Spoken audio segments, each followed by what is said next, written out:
আজকে সকালবেলায় ঘুম থেকে উঠে আমি তো পুরো সারপ্রাইজড হয়ে গেছি।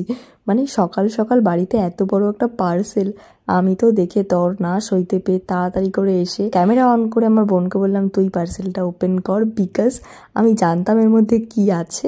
আর আমি ভীষণ এক্সাইটেড ছিলাম এই স্টোরেজ বক্সগুলোর জন্য, কারণ আমার এত জিনিসপত্র হয়ে গেছে, মেকআপের জিনিস এত হয়ে গেছে যে একটা স্টোরেজ বক্স লাগতোই। তো অনেক দিন ধরে ইচ্ছা ছিল এরকম একটা স্টোরেজ বক্স নেওয়ার, মানে কালারফুল। আর এটা কিন্তু আমি প্রায় 1.5 বছর ধরে দেখে রেখে দিয়েছিলাম, কিন্তু জানি না কেন তখন আমি নিইনি। বাট এখন সিচুয়েশানটা এমনই হয়ে গেছে যে আমাকে নিতেই হতো, তো সেই জন্য ফাইনালি নিয়ে নিয়েছি।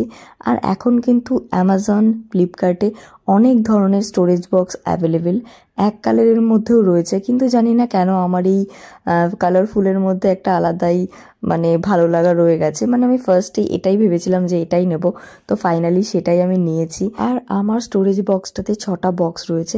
তো আমি জানি এটা ভীষণ ভাইরাল একটা স্টোরেজ বক্স। তোমাদের কার কার কাছে এরকম সেম আছে সেটা কিন্তু আমাকে অবশ্যই জানিও। আর আমার তো তোমাদের সঙ্গে এরকম আনবক্সিং ভিডিও শেয়ার করতে ভীষণই ভালো লাগে। তো আমার কাছে আরো কয়েকটা আনবক্সিং ভিডিও জমে আছে, ভাবছি তোমাদের সঙ্গে শেয়ার করব। আর তোমার কাদের কাদের আনবক্সিং ভিডিও দেখতে ভালো লাগে আমাকে জানিও। ওকে, বাই।